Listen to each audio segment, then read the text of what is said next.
معبد بن زرارة. قال عمر: بل أمر الأقرع بن حابس.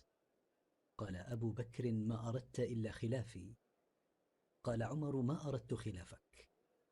فتماريا حتى ارتفعت أصواتهما، فنزل في ذلك: يا أيها الذين آمنوا لا تقدموا، حتى انقضت. زاد في رواية: فما كان عمر يسمع رسول الله صلى الله عليه وسلم بعد هذه الآية حتى يستفهمه. رواه البخاري. قوله فتماريا، تخاصما. عن ابن عباس رضي الله عنهما قال: مطر الناس على عهد النبي صلى الله عليه وسلم، فقال النبي صلى الله عليه وسلم: أصبح من الناس شاكر ومنهم كافر. قالوا: هذه رحمة الله. وقال بعضهم: لقد صدق نوء كذا وكذا. فنزلت هذه الآية: فلا أقسم بمواقع النجوم، حتى بلغ: وتجعلون رزقكم أنكم تكذبون. رواه مسلم. قوله نوء، نجم. عن عائشة رضي الله عنها أن يهود أتوا النبي صلى الله عليه وسلم فقالوا: السلام عليكم. فقلت: عليكم ولعنكم الله وغضب الله عليكم. قال: مهلا يا عائشة، عليك بالرفق، وإياك والعنف والفحش. وفي رواية لهما: يا عائشة، إن الله يحب الرفق في الأمر كله. وفي رواية لمسلم: ما هي عائشة، فإن الله لا يحب الفحش والتفحش. قلت: أولم تسمع ما قالوا؟ قال: أولم تسمع ما قلت؟ رددت عليهم: فيستجاب لي فيهم ولا يستجاب لهم في. زاد مسلم في رواية: فأنزل الله عز وجل: وإذا جاءوك حيوك بما لم يحيك به الله، إلى آخر الآية. متفق عليه. قوله الفحش، التعدي بزيادة القبح في القول. وقوله والتفحش، التكلف في اللفظ. عن ابن عمر رضي الله عنهما أن رسول الله صلى الله عليه وسلم حرق نخل بني النضير وقطع، وهي البويرة، فأنزل الله عز وجل: ما قطعتم من لينة أو تركتموها قائمة على أصولها فبإذن الله وليخزي الفاسقين. متفق عليه. قوله البويرة موضع نخل بني النضير شرق العوالي بالمدينة. وقوله لينة، نخلة. عن أبي هريرة رضي الله عنه قال: أتى رجل رسول الله صلى الله عليه وسلم فقال: يا رسول الله، أصابني الجهد. فأرسل إلى نسائه فلم يجد عندهن شيئا. فقال رسول الله صلى الله عليه وسلم: ألا رجل يضيفه هذه الليلة يرحمه الله؟ فقام رجل من الأنصار فقال: أنا يا رسول الله. فذهب إلى أهله فقال لامرأته: ضيف رسول الله صلى الله عليه وسلم لا تدخريه شيئا.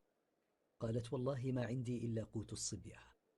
قال: فإذا أراد الصبية العشاء فنوميهم، وتعالي فأطفئ السراج ونطوي بطوننا الليلة. ففعلت.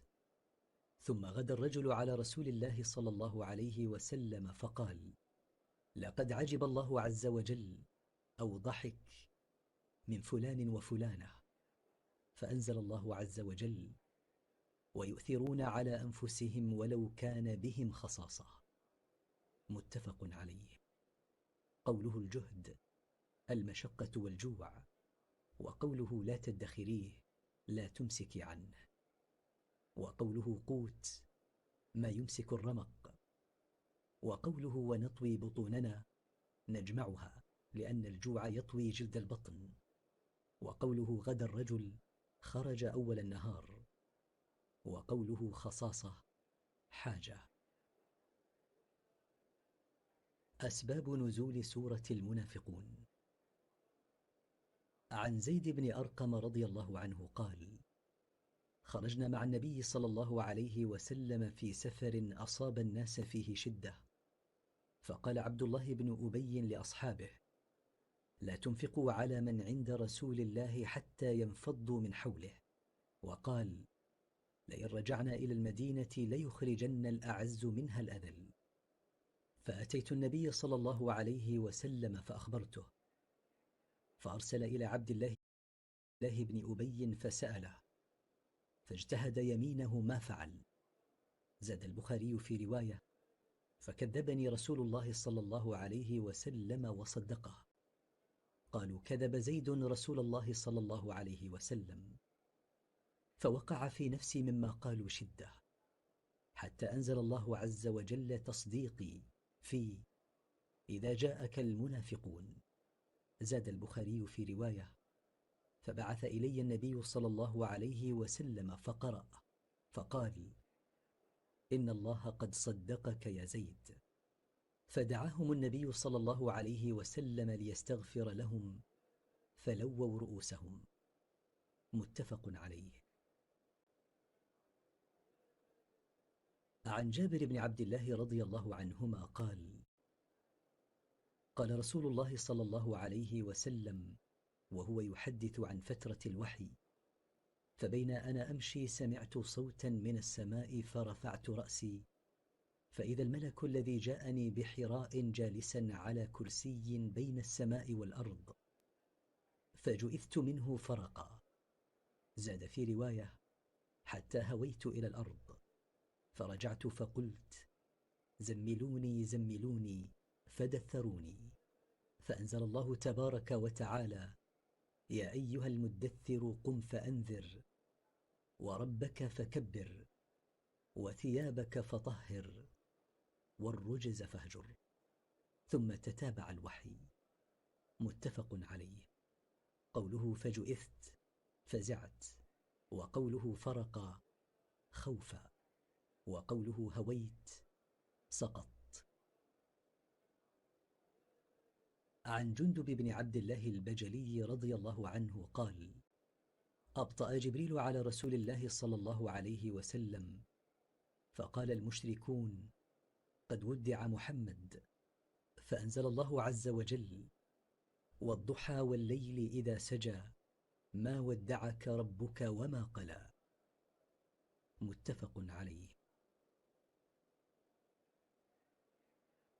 عن ابن عباس رضي الله عنهما قال: لما نزلت هذه الآية: وأنذر عشيرتك الأقربين ورهطك منهم المخلصين، خرج رسول الله صلى الله عليه وسلم حتى صعد الصفا، فهتف: يا صباحاه.